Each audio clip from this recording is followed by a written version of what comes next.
Bienvenido a una clase más de Ruj, la universidad que forma integralmente desde una perspectiva hebrea. El día de hoy nuestra clase va a hablar otra vez más de Yeshua, de Jesús el Mesías. El tema es Yeshua en la Torá, Jesús en el Pentateuco, en los primeros 5 libros de la Biblia, en los primeros 5 libros del Antiguo Testamento. Creo que este tema desafiará nuestra manera de pensar, nos llevará a otro nivel, nos permitirá desarrollar una conciencia más crítica, más profunda en nuestro relacionamiento con el Salvador, con el Mesías ungido. Yeshua en la Torá, Jesús en el Pentateuco, en los primeros 5 libros del Antiguo Testamento. Lo miramos y lo vemos, pero quizás no observamos ni tomamos atención que está ahí. Le pasó al pueblo de Israel, en cierta forma le ha pasado al pueblo cristiano con tantos años, dejando de lado el Antiguo Testamento y no vinculándolo a la existencia del Mesías, a la existencia de Yeshua. Zacarías 12, versículo 9 en adelante dice: aquel día me dispondré a destruir a todas las naciones que vengan contra Jerusalén, y derramaré sobre la casa de David y sobre los habitantes de Jerusalén espíritu de gracia y de oración. Y me mirarán a mí, a quien traspasaron, y llorarán como se llora por causa del unigénito, y se afligirán por él como quien se aflige por el primogénito. Aquel día habrá un llanto en Jerusalén como el llanto de Hadad Rimón en el valle de Megiddo, y la tierra se lamentará, cada familia aparte. Esta es una profecía de Zacarías que habla del encuentro de Israel con su Mesías. Dice que luego mirarán a aquel que fue traspasado y le preguntarán, en este mismo capítulo lo dice, le preguntarán: ¿y por qué tienes heridas las manos? Y él les dirá: porque fui herido en la casa de mis amigos. Y entonces abrirán sus ojos y ellos encontrarán a este hombre, a este Hijo de Dios, en quien ellos por mucho tiempo no creyeron por diferentes razones. Encontrarán en él a su Mesías, a su Salvador. Este es un pasaje muy romántico, muy precioso. A nosotros los judíos nos toca mucho este pasaje. Ciertamente una vez escribí una canción sobre este pasaje que no podía ni cantarla porque se me hacía un nudo la voz, sobre este encuentro precioso final, el que tanto estamos esperando, este encuentro entre Israel y su Mesías, este encuentro entre Yeshua y su pueblo. Vamos a estar viendo entonces en esta clase dónde está Jesús, dónde está el Mesías en el Antiguo Testamento. Vamos a primero analizar un poquito qué significa. Ahora estuvimos viendo, ¿verdad?, sobre el trabajo en equipo, y hablamos que la palabra clave para esta semana es renovar. Para poder ver a Yeshua en el Antiguo Testamento, en el Génesis, en el Éxodo, en Levíticos, en Números, necesitamos renovar nuestra mente, reestructurar algunos sistemas de pensamiento que hemos tenido por años, que probablemente nos han funcionado, probablemente han sido muy buenos, está muy bien, pero podemos renovarnos, podemos ir más adelante. Por esa razón tenemos que ir entendiendo la mentalidad hebrea y la mentalidad bíblica en ese tiempo, para poder de alguna manera, sin preconceptos doctrinales cristianos del cristianismo tradicional, llamémosle así, nos jueguen una mala pasada y no nos permitan ver a Yeshua, a Jesús, en la Torá. Mesías. El Mesías es un título, ¿verdad?, que quiere decir ungido. Quiere decir ungido.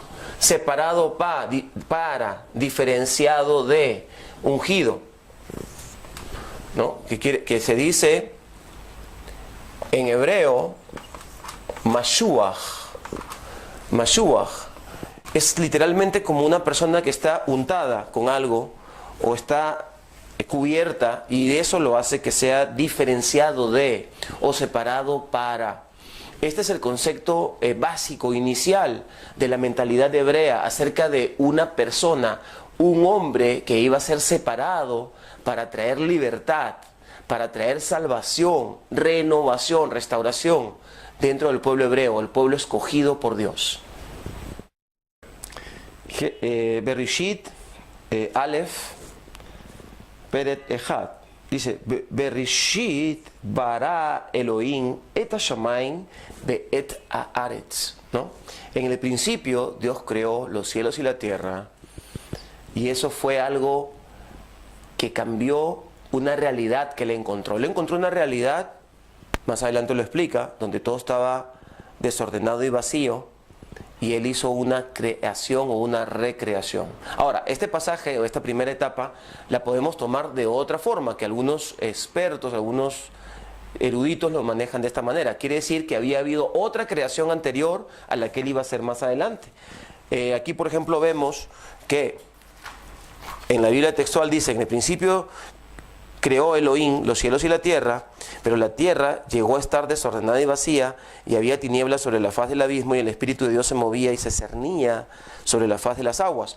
Aquí ya de manera clara en la Biblia textual nos dice que Dios creó los cielos y la tierra, y que la tierra se convirtió en algo desordenado y vacío, vamos a decir, hablando en términos modernos, en una especie de hueco negro, una esfera celeste en medio del cosmos, que era como una especie de agua pesada que todo lo atraía, donde incluso la luz no podía resplandecer porque se la tragaba, tal cual lo describen los científicos cuánticos acerca del comportamiento de los huecos negros, ¿no? De los huecos negros en el espacio. Entonces, aquí vemos de que esta creación llegó a ser una especie de desorden, de vacío.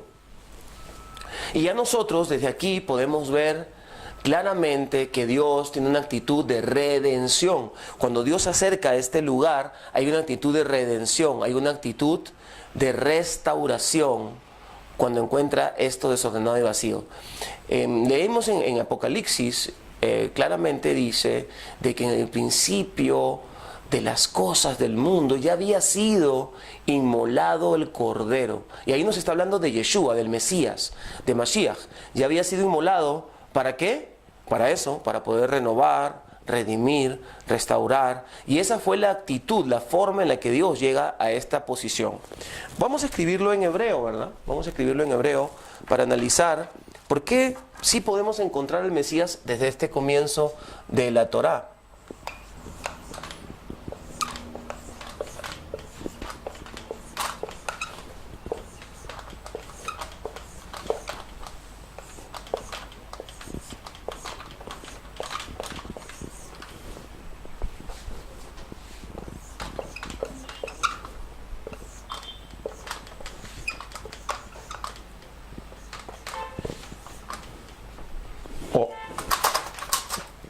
Hashamayim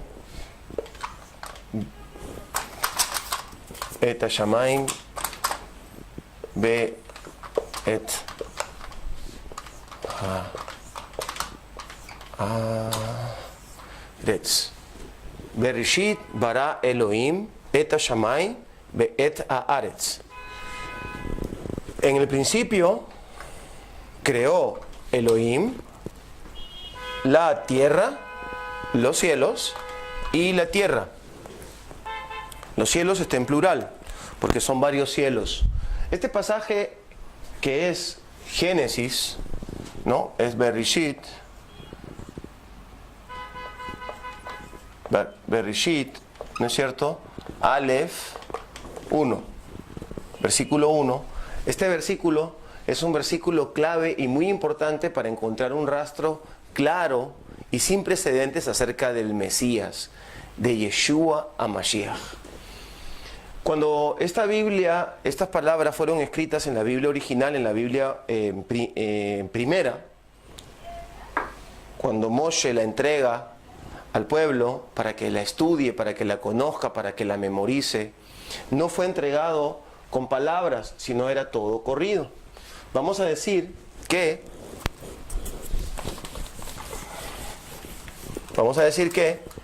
ese Bereshit estaba escrito de esta forma. Bereshit bara, ¿no es cierto? Elohim. Y era toda una sola palabra. No solo una sola palabra, sino era todo el papiro, todo la tabla donde se escribió al comienzo todo, venía todo junto, letra tras letra, una tras otra. Y la persona que leía la Biblia, en este caso Moshe, y luego a quienes él enseñó, él sabía dónde hacer los cortes de palabras para poder dar el mensaje. Es obvio y es entendible que había más de un mensaje, en una sola sopa de letras, vamos a decir, así todo junto. Cuando los judíos por primera vez expresaron esta sintaxis, esta separación de las palabras, que además, por ejemplo, tiene vocales, ¿no? Tiene vocales. Aquí, por ejemplo, va una vocal de Elohim, ¿no? Haaretz, que quiere decir la tierra, que habla más que de tierra, de un poco de tierra, que es Adamá, habla más que nada de un territorio, de algo extenso, Haaretz. Todo esto no tenía ni vocales ni separación. Entonces los masoretas, más o menos en el año 250, antes de la era común, antes de Yeshua, empezaron a hacer estas separaciones y tomó mucho tiempo hasta que se configuró completamente la separación de la Torá y cómo se debía leer. Anterior a eso, pues no se escribía. Anterior a eso, había un escrito guardado y había un grupo y mucha gente, y de generación en generación, que lo iban leyendo, recitando, cantando de memoria, ¿no? Berishit bara Elohim et hashamayim ve'et haaretz. Era una forma más o menos como ellos iban cantando la Torá y la iban diciendo y la iban hablando. Ahora, quiero hacerles un detalle aquí muy importante. Si yo digo, por ejemplo, el corte Berishit, yo estoy diciendo bueno, vamos a escribirlo al revés, en el principio. Aquí diría en Rishit, el principio, ¿no? O el principio, Berishit. Estoy escribiéndolo al revés, a ver si usted me entiende. Pero si yo arbitrariamente lo corto aquí, entonces yo tengo ahora otra palabra, bar, que significa embrión. O en arameo sería hijo. O vástago. Qué interesante. ¿Quién es el hijo de Dios? ¿Quién es el vástago de Dios? Yeshua. Entonces encontramos a Yeshua en las dos primeras letras de la Torá. Continuando con esta explicación que estábamos haciendo de cómo encontrar a Yeshua, ¿verdad? En el primer pasaje de la Biblia, en el primer versículo de la Biblia, en la primera palabra de la Biblia, en las dos primeras letras de la Biblia. Es algo impresionante, es increíble, pero se presta desde el momento que la Biblia fue escrita de esta manera. Si supongamos nosotros tenemos todas las letras de la Biblia, ¿no? Todas las letras de la Biblia van juntas, ¿no es cierto?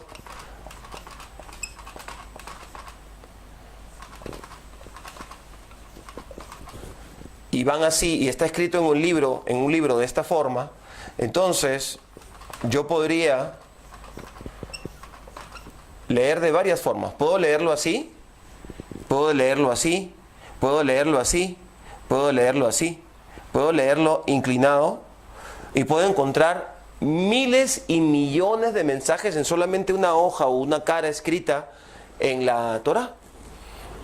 Y eso hace de que la Biblia se vuelva un libro increíble, alucinante, muy fuera de serie. Por muchos siglos esto era algo que estaba escondido, que estaba guardado, que no se hablaba mucho, hasta que algún rabino lo analizó, lo identificó y se dio cuenta de que además nosotros le asignamos a las letras un valor, ¿no es cierto? Por ejemplo, en este caso la Bet es 2, ¿no? Aquí hay otro 2. Así, aquí está la Aleph, esta es la Aleph, este vale 1. Aquí hay otra Aleph que vale 1. Y así, efectivamente, entonces, estos científicos, hubieron unos científicos, que aparecieron hace algunos 18, 19 años y se dieron cuenta de que si le asignamos un valor a cada letra del hebreo, ¿no es cierto? 50, 10 y 7, lo que fuera, y estas combinaciones numéricas del valor de cada letra lo metemos en una computadora, entonces la computadora tendría la capacidad ahora de evaluar todos los posibles mensajes y las posibles variables de lectura de información de diferentes formas que se podría leer un mensaje que hay en la Torá. Entonces, escrito está, que en la Torá está escrita toda la historia que existe de la humanidad, de todo hombre, de cada persona. Está todo en la Torá. Ahora, si analizamos después de que la Torá fue escrita en rollos y los rollos se doblaban, hay también una lectura tridimensional. Es decir, si yo pongo las letras y las superpongo en una base como esta, ¿no es cierto? En este papel yo tengo escrita toda la Torá y luego yo la enrollo en un rollo, tal como siempre se guardó. Entonces en este rollo empiezan a haber letras que están superpuestas en una hoja sobre otra. Y yo puedo tener ahora un mensaje, aparte de que tiene varias dimensiones planas, ahora puede tener un mensaje tridimensional si la leo toda completa, y si lo ajusto tengo otro mensaje, si lo ajusto un poco más tengo otro mensaje, si lo ajusto un poco más tengo otro mensaje, hasta que cierro el rollo completamente y tengo un tipo de mensaje, y lo puedo ir graduando y puedo encontrar mensajes tridimensionales. Y eso también se puede chequear a través de una supercomputadora, que creo que todavía no existe. Pero sí existen computadoras suficientemente potentes para haber hecho este cálculo y haber encontrado una serie increíble de mensajes. Ahora, nosotros en nuestra base primigenia, aquí despacio, poco a poco en nuestra pizarra, podemos encontrar que, por ejemplo, aquí dice Bereshit. Ishit es primero, pero tiene la misma raíz de persona. ¿No es cierto? Si yo le quito esta letra y le pongo una yud, entonces se vuelve la palabra persona. Entonces encontramos que hay un vástago, que es una persona, que además es el hijo de alguien, en este caso es el hijo de Dios. Por lo menos es la conclusión a la que nosotros hemos llegado.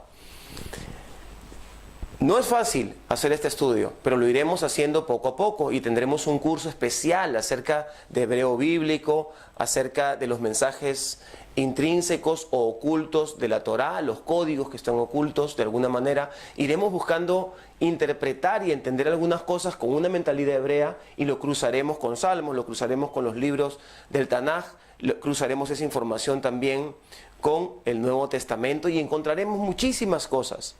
Pero yo quería nada más que ustedes vean cuánto hay para poder encontrar en este primer versículo.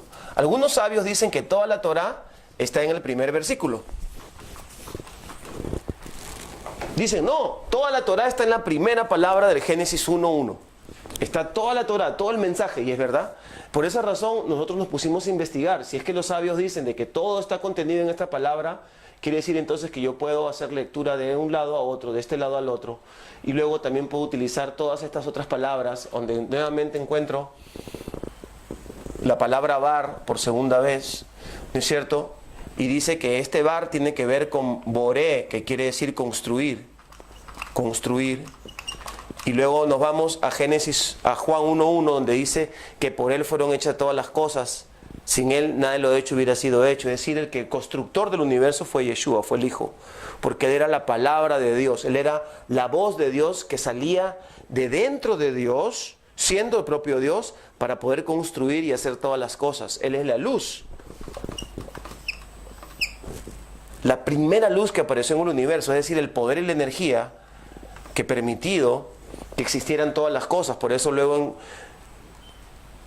en Colosenses capítulo 1, a partir del versículo 15, dice que Él era esa luz, que por Él fueron hechas todas las cosas y en Él están sostenidas todas las cosas. Y esta es una propiedad de la luz. Definitivamente los escépticos o los religiosos ortodoxos, sean cristianos o judíos, van a tener un problema con todo esto porque tiene mucho sentido y tiene mucho parecido a las interpretaciones doctrinales y a las ideas de la fe que se han tenido de los primeros siglos. Pero ahora estamos en otro siglo, hermano. Estamos en el siglo XXI, estamos cerca del final de los tiempos para que se renueve esta creación por una vez más y pasemos a otro orden de cosas. Estamos al final, la sabiduría se ha aumentado, la revelación se ha aumentado, los sellos se han roto, empezamos a ver a Mashiach en diferentes lugares, de diferentes maneras dentro de la propia Torá.